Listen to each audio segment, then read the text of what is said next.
The Midwest, home sweet home in good old Indiana, a place of small towns, cozy families gathered together, and fields of corn and rustic woods. But, like any town, there is a dark underbelly that often goes unnoted. We are part of that darkness. We lurk in the shadows to bring you the best in horror, metal, and stories of the grotesque. This is Blood in the Cornfields. All right, welcome in, cellar dwellers. As always, I am Mark. I'm Ivy. And we are Blood in the Cornfields. Coming back again. We're still here. We're still alive. Still doing this. Yes, we're barely alive. I know. We're doing awesome. We're trying. Little under the weather. I know my voice definitely does sound different. You still sound kind of normal. Yeah, for the most part. But who cares? Doesn't matter. We're here because we have a guest. Yes. We have a guest. So if you don't mind introducing yourself, tell our watchers a little bit about yourself. Yeah, my name's Christian Donoho. I'm essentially just a freelance videographer / cinematographer who grew up in the Midwest in Mishawaka area, and I travel around the country working on projects. Most of them, it's corporate commercial stuff that pays the bills, but I just have a lot of fun working on narrative stuff, short films with friends and other filmmakers. And so, yeah, thanks for having me on. That's the best intro I know how to give. So that's better than what I would do. So we're good. Well, we kind of have some questions for you. It's always very lighthearted. Feel free to trail off. I know I probably will. Or, if you say some inappropriate shit, then we'll probably end up being friends because that is pretty much where I live on the daily. So yes. Awesome. So, I guess, to kind of get it started, first question I have is, did you go to school for like art or any of filmmaking and stuff? No, actually. So I did not go to college. I was actually this close. I got accepted to IUSB for their, I think new media is what they called it. Maybe, I don't know if they still call it that, but so I enrolled and was going to go. It just so happened that the week that classes were going to start, I got offered a paid internship at a very small production company in town. And so I basically thought, well, I could pay to go to school to try and learn, or I could just get paid a little bit to start learning now. So I actually never went to the first day of class, and I just stuck to that internship, and that turned into a full-time job at this small production company, and eventually what led to me, leaving and freelancing full-time. And so I've been freelancing almost a decade now, and it's been no looking back, no regrets. So oh yeah, that's awesome. No big ass school bill to pay off. Nope. Yeah, that's awesome. I know that when I first saw your film, so just kind of a little background. Yeah, give a little backstory. Fill in. Yeah, me and my husband, we screen the films for the Riverbend Film Festival, ones that are submitted. And we basically kind of judge them and basically say, hey, this one should be shown. This one was either too long or wasn't up to snuff. Didn't fit the criteria. But I know as soon as we saw yours, we're like, yes, this guy's really good. We like his stuff. And especially anytime I get giddy, my husband and I get giddy anytime we see like horror shorts. We're like, yes, more of these. And this year did not disappoint. This year had quite a few. So many good horror shorts. Yours was among those. I think yours were shown on that Friday. I unfortunately didn't get to see it on the big screen, but my husband did. And he said that the reaction that he got, or that was in the audience for, I think it's Beyond the Shadows, was phenomenal. I'm so sad. I planned on being there, but then I was in LA that week, and so it just didn't work out. But I've been before previous years, and it was a fun time. And I was hoping I would have got to go this time. Now that I had two films in there, but that's all right. I mean, I'm glad that it was good, and it sounds like it was a really, really fun time for everybody who went. So it would have been great to see everybody else's work too, though, especially if there were a lot more horror films this year. Oh yeah, and I mean, we got the big horror film at the very end with Steven Susko's test screening. That was incredible to see on the big screen as well. But my question to you is, where do you get your inspiration from with some of your shorts that you've directed, not just horror, but others? Well, that's a good question. I don't know if I have like a direct one-liner response, to be honest. I think, to be honest, where like those films came from really was just being from a cinematographer mindset first.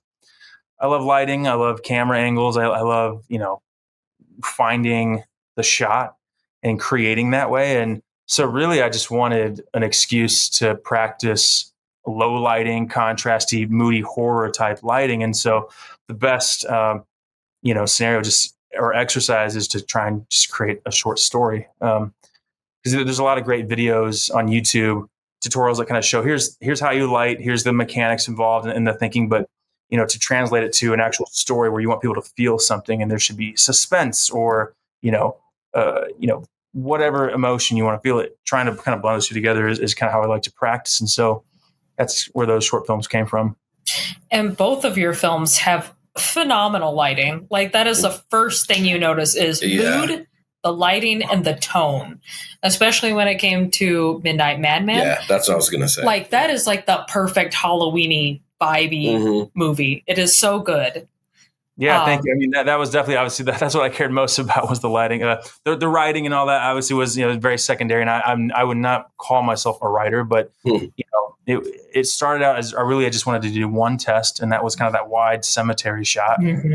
And which I think, mission accomplished. I was able to kind of fog up the whole area and kind of get that moonlight feel. But then it just kind of grew into, can I turn this into a 5-minute thing? And attempt to kind of put a storyline behind it. And it was a great learning experience. Tons of mistakes. I learned just how hard it is trying to fog up, however much square footage that was in the woods. That was impossible. You kind of have to get lucky is what it kind of came down to. So the first half of it, we got really lucky. Mother Nature cooperated. And then the second half of the shoot, it was windy and rainy and we couldn't get the fog more than a second. So we just had to kind of scrape by and kind of make it what it was and finish it. But yeah, that was a great learning experience for me as far as, nighttime lighting and using haze and, fog and all that stuff. So. Yeah. And this is just a side question just because, hey, I want to throw it out there. But I mean, do you have aspirations of doing more full length type stuff? Oh yeah, of course. I would love to DP a full length movie. And so I think that's also a lot of what this leads to is I just want to find excuses to practice a bunch of small, short 5-page scripts and kind of hone my craft and cinematography abilities that way. And then I think at some point, try to put all that experience together and shoot something more, feature length. Yeah. Cause like they definitely good, I want it to be, good to me. I mean, I could go shoot something tomorrow. Sure. Yeah. Okay. But I would rather, just really practice and kind of jump through the hoops a little bit more to try and figure out how to up the scale while still being as scrappy and indie as possible. Yeah, because it definitely feels like Midnight Madman is being set up for something big. Like that's just your prelude to the full movie. To the full length movie. I got that vibe too. Like I kind of was like, oh shit, like I feel like you could kind of roll with this and I mean maybe if you need to tweak it or whatever, but like I think, you could have something there. Yeah. And we met the gentleman that played your hand. The hand, yeah. We know that hand. Batman, right? So yeah. Yeah, Justin. He was great. He was awesome. He was a trooper. We dug a hole in the ground and he showed up and we said, you got to go in the ground. We got to bury you pretty much. And he was all about it and came out covered in dirt. And we try to keep it as clean and definitely as safe as possible. But he had to literally get his hands dirty for that one. And he did a great job. So. Yeah. And he also, since you weren't there at the Riverbend Film Festival, apparently my husband was sitting with him with Steven Susko and Tim Richardson and were encouraging him, you should go up there. You worked on the film. You need to go up there. So by sheer peer pressure, they're like, get on up there. And he finally got up there and spoke. Well, we had one representative there at least. So that's good. Yeah, it was really sweet. And he's such a good kid too. Maybe he's not a kid. Here I am, fucking 30 years old. I believe he was 17 or 18 or something. So so yeah, still kid. Still a kid. Okay. You're safe. I always feel bad because like I'm almost pushing 30 and here I am calling like 20, 25-year-olds kids. And it's like, shut up. You're not that much older. those young So what are some of your influences, whether it's directors, writers, stuff like that? Or even family. Sure. Yeah. Well, I mean, I feel like I liked a lot of the same movies growing up as a kid that probably a lot of filmmakers now liked, Jurassic Park, Star Wars, that kind of like those big, Lord of the Rings, that kind of stuff was awesome. I really liked Steven Spielberg movies. Saving Private Ryan was one of those, like from a cinematography standpoint, that was just like mind blowing. If you like technical details, the camera shutter angle that he used and the focal lengths and all that was something that I really kind of latched onto. But as far as cinematography, I mean, I really liked. I think Tim Ives did Stranger Things the first season, and I really liked his style, and that was something that I kind of try to lean into. I like the use of the color contrast in that first season, and just kind of the focal length and composition. And so that's I don't know if I'd say I try to necessarily influence everything I do, but it's definitely something I think about a lot of the time when I approach trying to shoot something creative or narrative. Yeah. I noticed that you like to use a lot of blue, or at least in these two films that we got to see. How do you get that blue effect? Like the nighttime lighting. Yeah, just camera white balance. I like to set usually using daylight balance fixtures. So, aperture 600D or the 1200D. Those are 5600 roughly. I mean, they're not perfect, but so daylight balance lights, and then camera just set it to 2900 or 2950, and then enhance it a little bit with color grading in post. But really, yeah, just camera white balance. I'm not a fan of shooting like daylight balance white camera settings and then trying to blue up the light when you're because it just like I don't believe it when I see it. But for some reason, if you just white balance everything blue, take white and white balance it blue, for some reason I believe it when I watch it, even though there's this huge argument and debate amongst cinematographers and gaffers that moonlighting is either blue or it's silver or it's gray, and I definitely lean in towards the blue as far as the white balance. I don't like bluing up with gels a fixture, but especially in horror, like that just kind of gives you that mood, that blue.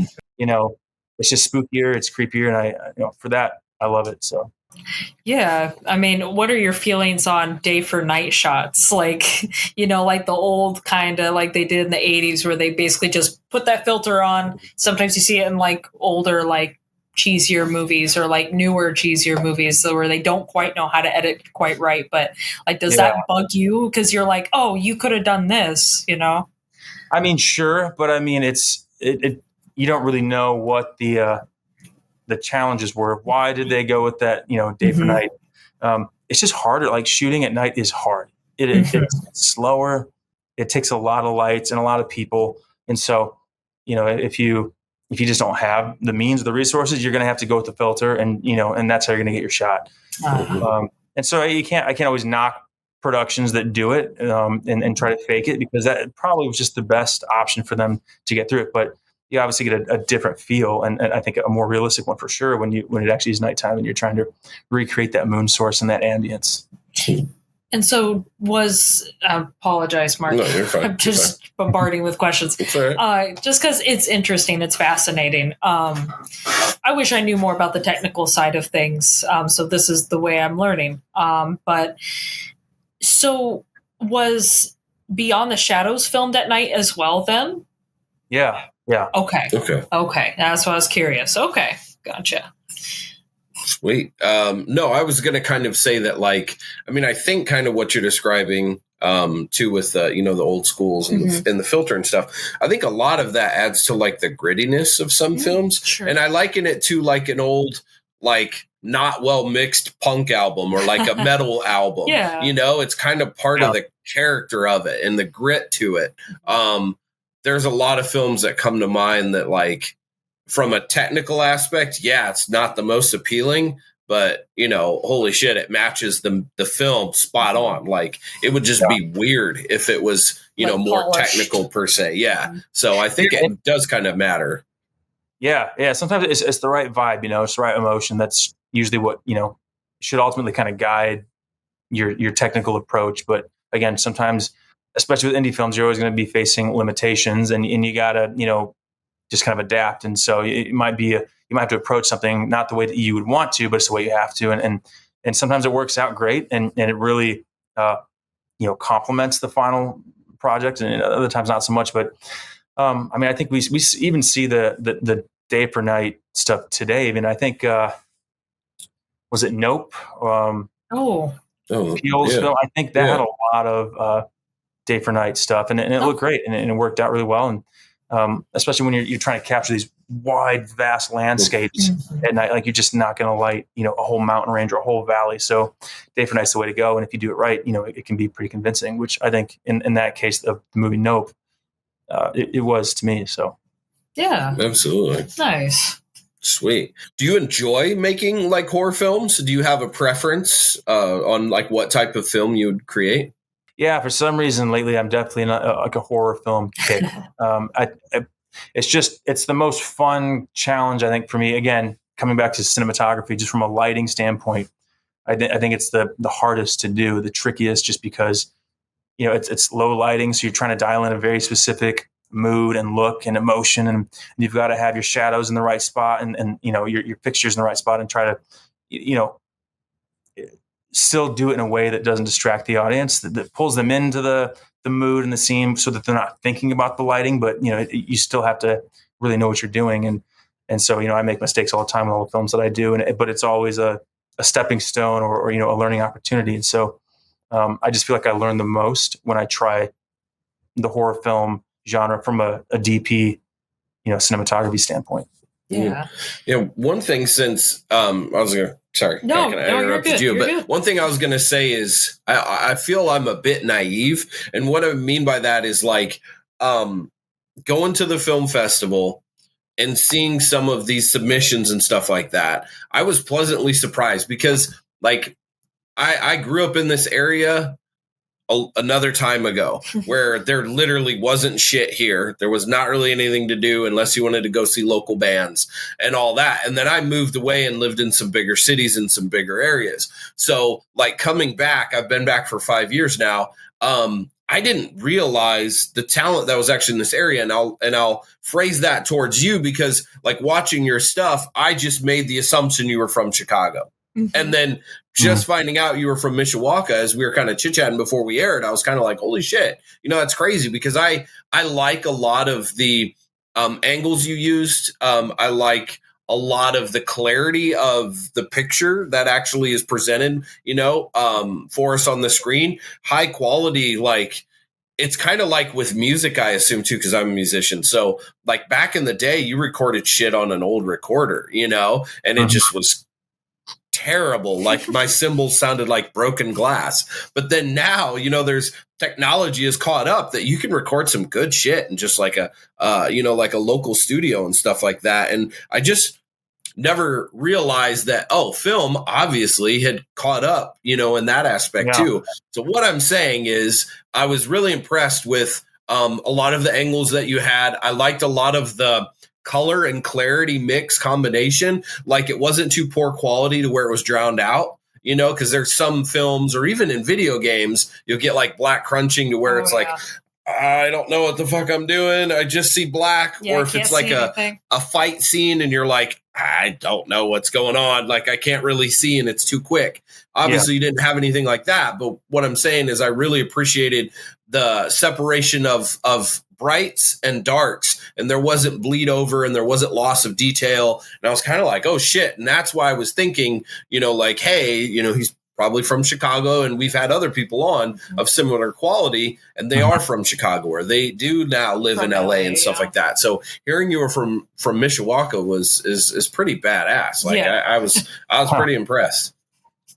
No, I appreciate that. And I mean, it definitely, for both of those short films, the Midnight Madman and Beyond the Shadows, I definitely had like practice sessions. I think it was like I shot a night or two of testing for each of those, where I would go in with the lights, shoot it, come back and look at how awful it was, and then make adjustments and kind of go at it again. So I definitely worked at it a few times, trying to find like the right recipe of, camera exposure and lighting intensity. So, I think I'm making progress slowly but surely, but definitely a process. Yeah, and it feels like with horror, there's so much room for creativity. You look at other genres like, the romance, the action, I don't know, other genres that are kind of comedy. I guess comedy you could do a little bit with it, I guess. Yeah. But horror just allows for so much more creativity. And I personally feel just like whenever you watch a horror film, it's like you think you've run out of ideas, like, oh, this is the bad guy, this, good versus evil, that sort of thing. But no, there's always different ways that you can spin the story, And I think it allows you to experiment more. Would you say? Yeah, definitely. I think I would say like the horror genre, as far like for movies, it's very hard to do well and very easy to do terribly. And so there's always going to be so many more bad horror movies out there than are good ones. But when it is right, it's like it's movie magic. It's incredible. So. And so I think that is also kind of what draws me to it. Yeah. Awesome. So what inspired Midnight Madman and Beyond the Shadows? Yeah. So again, the inspiration for those really just came down to, I wanted to practice with my lights and try to do some low lighting stuff. So the Beyond the Shadows one was with my brother. He's the kind of the actor in it. And we shot that during, it was like Christmas break. He and I were both, adults now, so we don't really have break anymore. But there's still that weird space between Christmas and New Year's where you're like, what? I don't know what day it is. Nothing's real.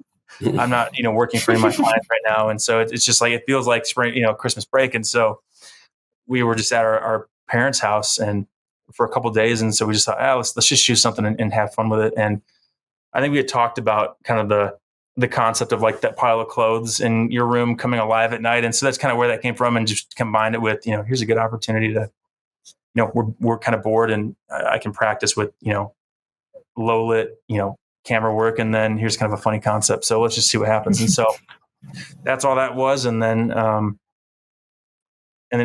was happy with the way it turned out. It was fun. It was easy. It was simple. But the Midnight Madman again was, I just wanted to learn how to light just a big, massive, space. A lot of fantastic tutorials on YouTube show you how to light usually like a very small setting. Here's how you light one person sitting in a corner, or maybe two people.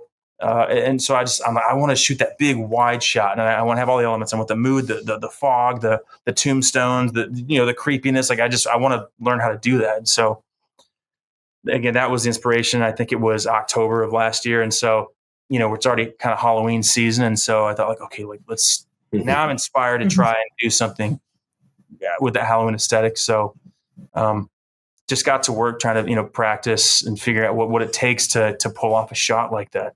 And then it's kind of a bonus to turn into, okay, well, maybe we can make this with characters and storyline and dialogue and all that. So One thing I thought about Beyond the Shadows is, to me, it looked like kind of a nondescript trailer.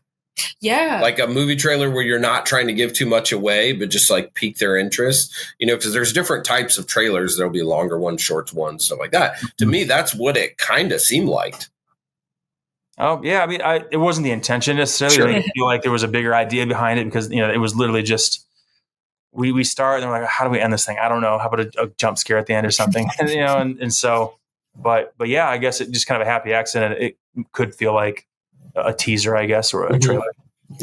Yeah, that was a lot of fun. I like that one. Yeah. I wonder, because Luke said someone screamed during it, and I wonder if it was the same lady that we sat behind. It was in test screening. She screamed at everything, and it was great. We sat behind this lady, and she screamed at everything. Is so great. It was so great. That's the type of audience you want. Yeah. Yeah, and that's always the goal, right? That jump scare, you're trying to scare somebody. So if you get even just one scream, it's just mission accomplished. Absolutely. Yeah. Do you have any interesting stories out of all the stuff that you have worked on that you would like to share with us, or something silly that happened? Yeah, anything crazy that's happened, or drunk guy peeing on your van or something. Well, one time, most of my shoots are fine. They're very boring. They're so boring because it's like corporate commercial stuff, and the more boring the project is, just the better it pays for some reason. Sure. At least my experience. But a couple of years ago, we were shooting a short film downtown South Bend. The director writer is this guy named Casey Matthews. He's also a South Bend guy, and we were just he would write and direct short films, and I'd come shoot him, and it was just kind of this fun little community we had of filmmakers that again a couple of years ago. But we were shooting downtown South Bend, and this homeless guy, I assume he was homeless, kind of wandered up. He was like not in his right mind. I don't know what he was on, but he starts. And again, this was actually October of this was like 2019 or 2020, years ago. But the city had little painted pumpkins out on the sidewalk, so he picked those up, just started throwing them at all of us, and then he starts cussing at us, and then he drops his pants and just flashes all of us. So someone calls the cops because he still wouldn't leave. The cops show up, and he starts, like running around the cop. They chase him down, pin him, and then they haul him away. And so that was, the end of the incident. Later, that wound up making local news just because when they tried to get him to identify himself, he was identifying himself as Wesley Snipes. This was a white, which is funny. So so there was that goofy wow Yeah. incident. If there's one thing I've learned in life, there's just times when you can whip your dick out and there's times when you can't, and you got to learn a hard lesson. I've been scolded before. It's how it is, Yeah. You got to read the room. Read the room, buddy. Read the room. There's got to be some kind. There's definitely all kinds of risks, I guess, in shooting in public places in South Bend. Yeah. So, Yeah. This is random. Is that a Silverhawks hat? No, it's like a Nixon brand. Oh, okay. Gotcha. I was like, I mean, it could have been. It looks like it because it looked like the wings. And I was like, oh, that's kind of cool. Silverhawks, man. It hasn't been Silverhawks in like 10 years, 15 years? How long has that been? They used to call it Kovaleski Stadium, I think. Yes. Yeah. Yeah, that was when I was a kid, man. Yeah, my husband has like a retro vintage Silverhawks cap, and I'm like, it looks just like it. That's cool. Wow. Funny. No. Sweet. Yeah, go for it. You want me to fire it out? Yes, you fire it out. All right. Fearlessly. So what projects are you currently working on? That's a secret. It's a secret. Oh, okay. Kidding. No, because we've actually had like, to where they can't say anything because it's like pre-release and stuff. So we've totally had that. So like we've thrown that out before and like got that legit response, and it's like, okay, well that we understand. Next question. Yeah, no. I mean, I'm kind of in the middle of a lot of corporate commercial stuff right now, but I think I'll definitely try to dig into some short film project next. I think nothing super concrete at the moment. I just have some writing buddies that I'm trying to kind of get in on, and we're just passing ideas off and forth, trying to kind of find that next thing. So awesome. We'll see. I wish I had a better answer, but yeah, just kind of the answer's the answer. Because I mean, stuff may come up. It's just whoever knows. But I mean, do you find a hard time finding like a work, like free time film balance at all? Yeah, well, like how do I balance the work stuff and then shooting for fun, maybe? Or because I mean, like I don't know what type of equipment that you have, and if you're using that on site, or if like if you literally are doing like a 9 to 5, or is it like, oh shit, next Thursday I got to film till like PM or stuff like that.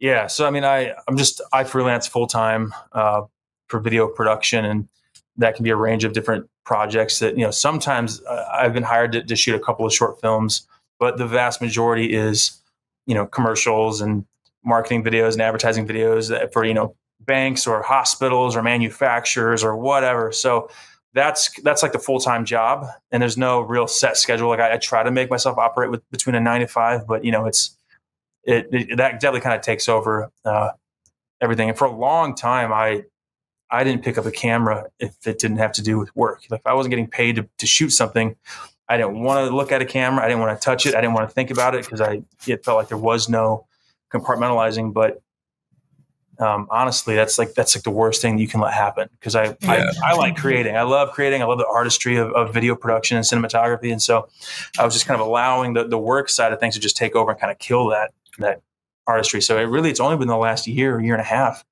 that I've decided, okay, I'm going to do both. Like I'm going to keep doing the corporate stuff to pay the bills, but I am going to make, actually put the effort into trying to shoot stuff just for fun because I like it. And so that's kind of where the Midnight Madman and Beyond the Shadows stuff kind of came out of that. And so, right now I'm with my writing buddies that I have, just kind of kicking ideas around, kind of finding that next fun project to shoot. So that's really cool. It's good that you have a way to kind of get yourself out of, I wouldn't say writer's block, but burnout. Yeah. That's it. That's the word. Burnout, yeah. You have a way to pick yourself up and get yourself out of burnout by being creative. That's wonderful, because everybody experiences burnout from their regular jobs. Mm-hmm. Yeah. But it's nice that you can continue to be creative and that you have friends as well that kind of encourage you to continue that creativity. And I do imagine it'd be a little bit of shifting gears, because, like thinking from a corporate standpoint, like shooting from a corporate standpoint, and then like trying to shoot a horror movie, I would assume is pretty different. So you might have to wear two different hats. Yeah, for sure. Like corporate marketing world, definitely very different from fun narrative world. I mean, I've done really fun, corporate marketing projects too, for sure. That where there are actors and there's a storyline, and it is supposed to be kind of dramatic. And so you're trying to tell a whole story in 30 seconds for a 30-second TV commercial or something. Where, but there's definitely less constraints, and there's just more. There's no budget or approval committee dictating what you do on a short film. So that's where it's kind of like, all right, the gloves are off, just go crazy, have fun, and just experiment. So you can't experiment as much on the corporate stuff and the commercial stuff, but you can, and that's another reason actually I really liked leaning into the doing short films and non-paid stuff, because I can experiment, try something new, and absolutely fail at it and screw up. But then, perfect it. And then when I know something new, I can kind of use it for the actual corporate stuff where, you can't really experiment. You got to go in and do your job, and you're expected to do it flawlessly. And so, that's really, it's honestly the best of both worlds, but I can find time to do both, because they do complement each other more than I might think, even though they are kind of different sides of the video production spectrum. Nice. So I got kind of two questions for you that kind of jumps from that. What has been the most fun corporate thing that you've worked on? Like, what was it? Was it a commercial for something? You know what I mean? Yeah. Probably the funnest was, I think last summer I shot this thing for an RV manufacturer, and we got to do kind of this lifestyle 30-second ad where we just showed a family using the units as if they're actually camping. And so that one was fun because, again, we got to be really creative and artsy, and it was all about trying to find, making the lighting look pretty and also show them having a good time. And that actually was one of those where it felt more like I was experimenting in the moment on a shoot, where on a corporate shoot, where normally I try not to do that, but was still really happy with the results. That's cool. Yeah. And then there was another one where before that I had to produce some social campaign videos for Sky Zone, the trampoline park. And so that's cool. Yeah, we did some stuff in Chicago at one of the locations, and that was just 2 days of showing kids jumping around, using space. There was a ton of legwork that went into that. Like we had to cast almost 20 people, and then we had to design like their birthday party space. So they had to be cakes and candles and all this decoration, and there was just a ton that went into planning it. But they were spending 2 days jumping around, having fun in a trampoline park. So that was a pretty fun time too. That's so cool. You don't think about that anytime you watch a commercial. You don't think about, oh, yeah, I guess you did have to like set dress or you had to find actors for this. You know what I mean? Yeah. That's cool. And then my second question is outside of horror, is there another genre that you would like to try to do at some point as far as do a short film for? Yeah, I'm kind of getting into like mystery type genres, and I think, and that could be horror, but it doesn't have to be. But sure. It could even be like the old film noir detective type stuff. There's something about that that's intriguing to me. I think I just like the premise. And again, one of those where it's really easy to mess it up, but really hard to do it right, and just kind of creating that storyline. And can you fool your audience and keep them interested till the end? And can you surprise them with who they thought the killer was? And then it's, plot twist. So that's all really intriguing to me from a story standpoint. But so, yeah, I don't know. I think that would be kind of fun to shoot something like that at some point. Yeah, that kind of reminds me of the movie Clue, from back in the early 90s or late 80s. I don't know if you ever watched that. So I actually haven't seen that, but I should probably add to my list because last month or so, I was kind of going down the list of watching all of these different, classic, mystery thrillers. So I should definitely put that one up there. Yeah, Clue's a great one because it's not. I mean, it's comedy and it's kind of spoofy mystery type stuff. Yeah. Shut out the lights and someone's missing, right? Like that. Yeah. But it's great. I want to say. I don't even remember. It's been years. I want to say Tim Curry's in it. Yeah, I want to say Tim Curry's in it. He's the butler.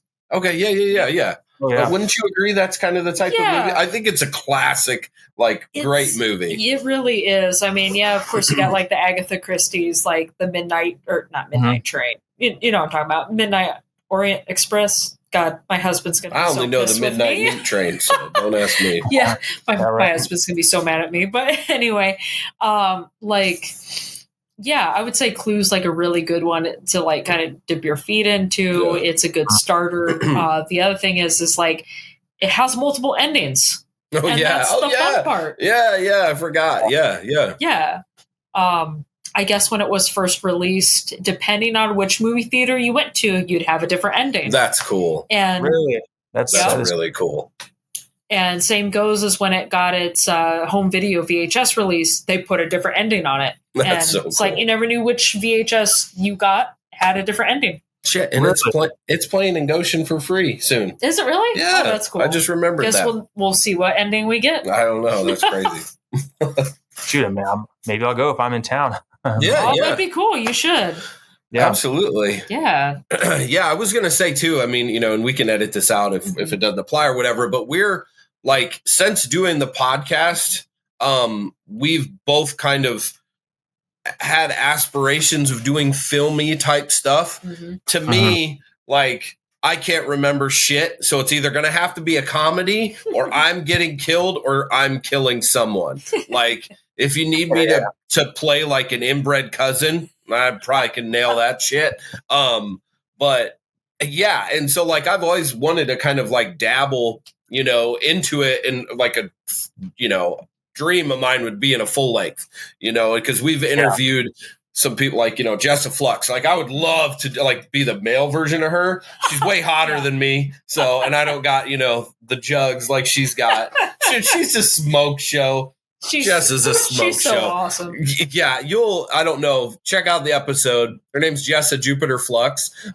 She's now doing stuff with Trauma. Oh my God. She's awesome. She's an absolute underground queen. Yeah. Okay. Yeah. Jessa Jupiter Flux. Look her up. We had her on. Awesome interview. So nice. I'd been talking to her for a year.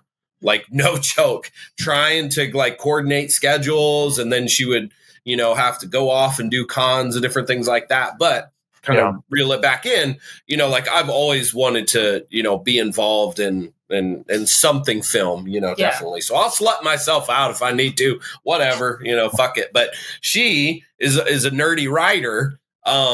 And she's got some things kicking around too. All the time. That's the thing with being a writer is you got so many things in your head.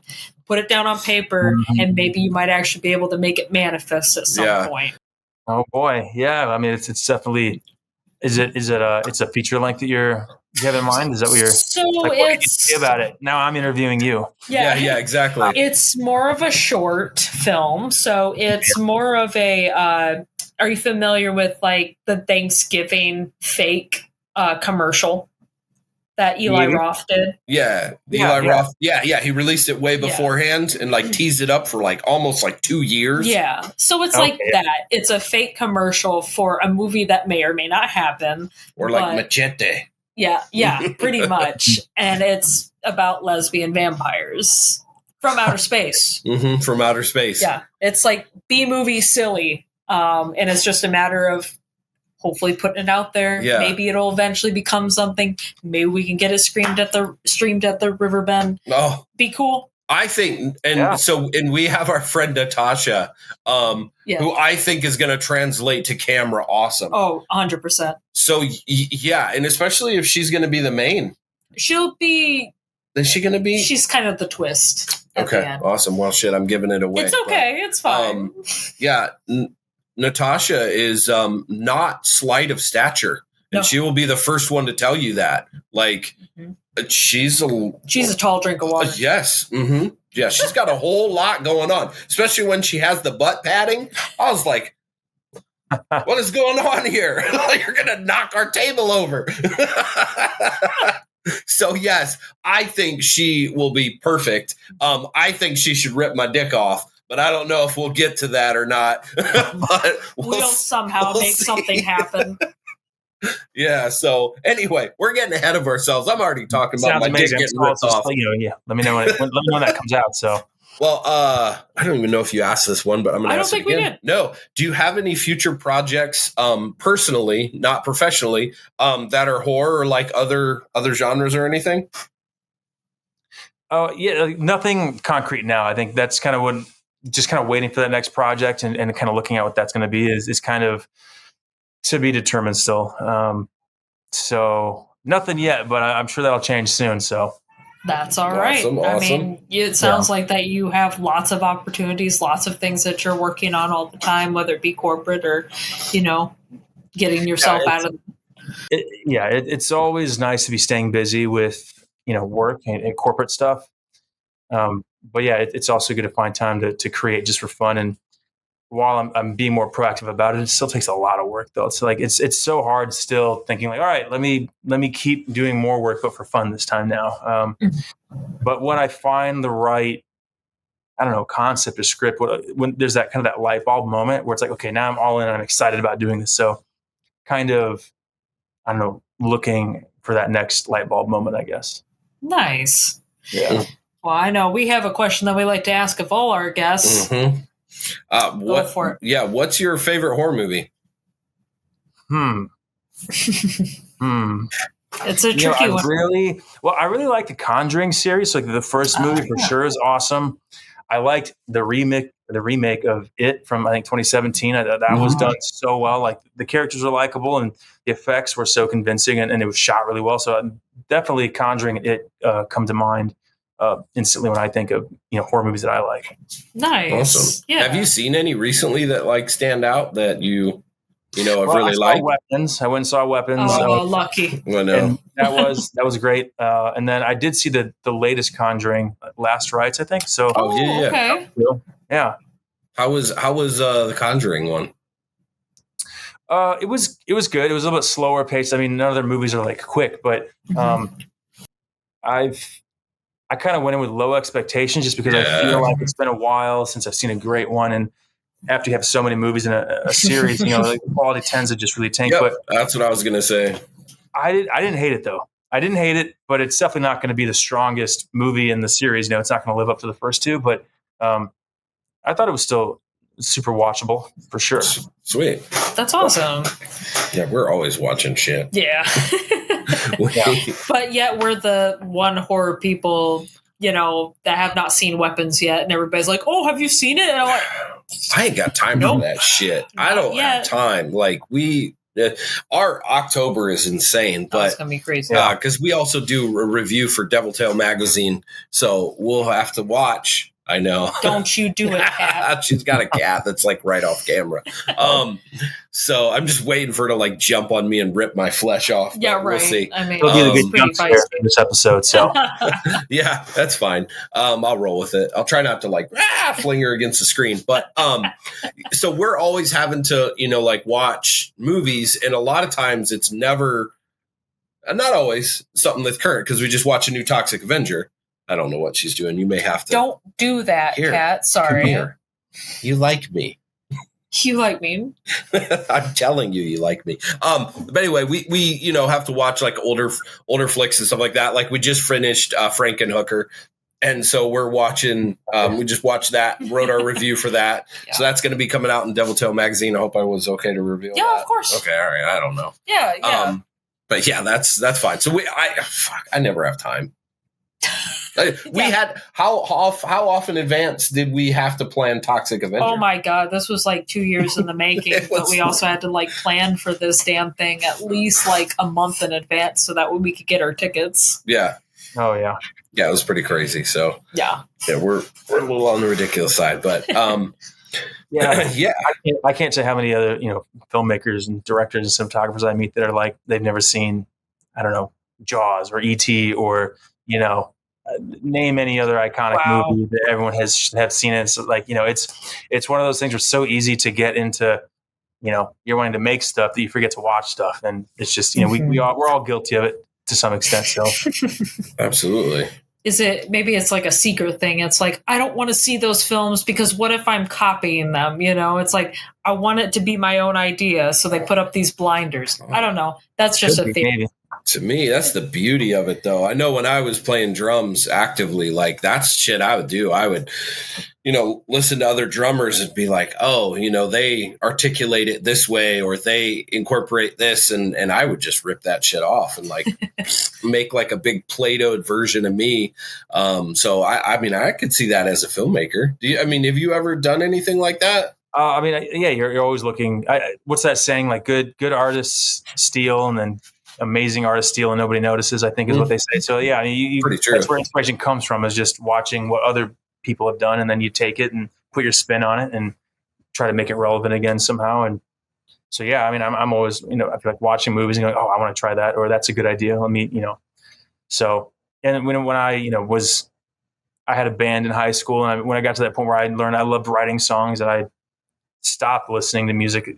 I was kind of like the filmmakers who stopped watching movies. I was definitely that guitarist who stopped listening to other guitarists, other great bands, and it just was fun writing. But then, you just you only learn to write a certain way, and you don't, broaden as much if you keep learning and discovering other artists. So yeah, with movies, it's good to do the same thing. Keep watching other cinematographers and other directors, just to try to expand my own, horizons and understanding.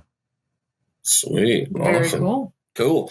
Sweet. Well, we appreciate you taking the time with us. And so we kind of come to our little end here. So we have a little send off that we'll send for people. So, all right, everyone. Thank you so much for your time. Absolutely. I almost cut in with it without you. Yeah, we appreciate it. So, wait. One other question. Okay. Where can we see your films? Yes, that's a good question. Oh, I just have a Vimeo channel. Okay. Now, so on Vimeo, you can see it. It's vimeo.com/Mottomoco, MOTTOMOCO. Okay. But that, or just, my Instagram page. So socials, I guess, and Vimeo is the best way to see stuff right now. So. All right. That's good to know. Yeah. And we'll have you send that to us if we already have it. I don't run our account. My husband can also link it. Luke will put it. Yeah. Luke will link it in there. Yeah. Because we definitely want people to check it out. And shame on you guys that didn't see it at the river bend. Yeah, I did. Well, shame on me. I didn't. So shame on me. You little shit. You didn't even see your own film. Wow. Darn. Sweet. Awesome. All right. Well, with that being said, look out for each other and good night, cellar dwellers. Bye-bye. Bye-bye.